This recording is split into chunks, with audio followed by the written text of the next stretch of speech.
Halo semuanya, perkenalkan nama aku Alfajriana Rahma dengan NIM 17, Fakultas Ilmu Kesehatan, Prodi D3 Keperawatan, Universitas Sains Al-Quran. Di sini saya akan menjelaskan tentang sejarah perkembangan ejaan bahasa Indonesia yang telah saya rangkum. Mari kita simak. Ejaan adalah seperangkat aturan atau kaidah perlambangan bunyi bahasa, pemisahan, penggabungan, dan penulisannya dalam suatu bahasa. Menurut Kamus Besar Bahasa Indonesia, ejaan adalah kaidah cara menggambarkan bunyi-bunyi dalam tulisan serta penggunaan tanda baca. Fungsi ejaan dibagi menjadi dua. Yang pertama ada fungsi khusus.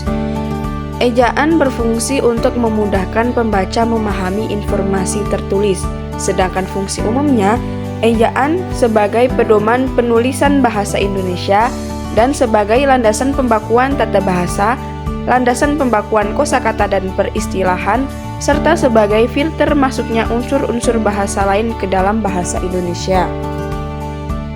Ejaan bahasa Indonesia yang kita kenal sekarang telah mengalami beberapa kali perubahan. Sebelum adanya EBI atau Ejaan Bahasa Indonesia, ada 3 ejaan yang pernah berlaku di Indonesia. Yang pertama ada Ejaan Van Ophuijsen, yang kedua ada Ejaan Republik atau Soewandi, dan yang ketiga ada Ejaan Bahasa Indonesia yang disempurnakan.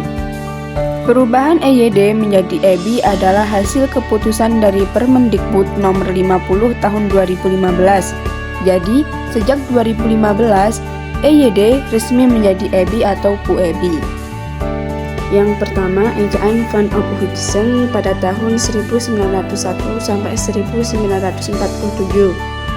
Pada tahun 1896, Dr. Adriaan Van Ophuijsen ditugaskan oleh pemerintah untuk merancang sistem ejaan dasar untuk digunakan dalam pengajaran. Hasil kerja Van Ophuijsen yang dibantu oleh Engku Nawawi, Gelar Sultan Makmur, dan Muhammad Tahib Sultan Ibrahim, ejaan tersebut kemudian dikenal dengan nama Ejaan Van Ophuijsen atau Ejaan Balai Pustaka. Dinamakan Ejaan Van Ophuijsen karena yang membuat adalah Charles Van Ophuijsen. Ejaan tersebut banyak mengalami perubahan dari tahun ke tahun dan baru pada tahun 1926 mendapat bentuk yang tetap.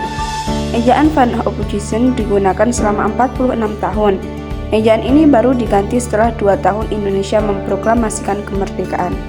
Berikut adalah contoh beberapa ejaan dari Van Ophuijsen, seperti huruf Y yang ditulis huruf C, kemudian ada huruf C yang ditulis TJ, ada juga huruf K pada akhir kata atau suku kata ditulis dengan tanda koma di atas. Van Ophuijsen tentunya memiliki beberapa kelemahan, seperti adanya gugus konsonan dalam bahasa Indonesia tidak menimbulkan kesulitan apapun dalam lafal bagi pemakai bahasa Indonesia. Pemakai bahasa cenderung menghendaki agar ejaan kata pungut dalam bahasa Indonesia sedapat-dapatnya dekat dengan ejaan asli kata asalnya. Dalam pemungutan kata asing sukar dihindari adanya gugus tugas konsonan. Misalnya kata instruktur dipungut menjadi instruktur. Dan penggunaan tanda diakritik seperti koma ain, koma waslo, dan tanda terima. Misalnya pada kata soal, tak, pak, dan sebagainya. Yang kedua, ejaan Soewandi dari tahun 1947 sampai 1956. Pada tanggal 19 Maret 1947, ejaan Soewandi diresmikan menggantikan ejaan Van Ophuijsen. Ejaan baru ini diberi julukan Ejaan Republik oleh masyarakat. Hal-hal yang perlu diketahui sehubungan dengan pergantian di ejaan itu adalah sebagai berikut.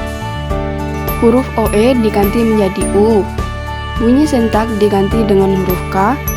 Kata ulang boleh ditulis dengan angka 2 dengan pengulangan pada kata dasarnya. Kemudian tanda tema dihilangkan. Huruf E tidak dibedakan sehingga tidak perlu adanya garis pada bagian atas huruf.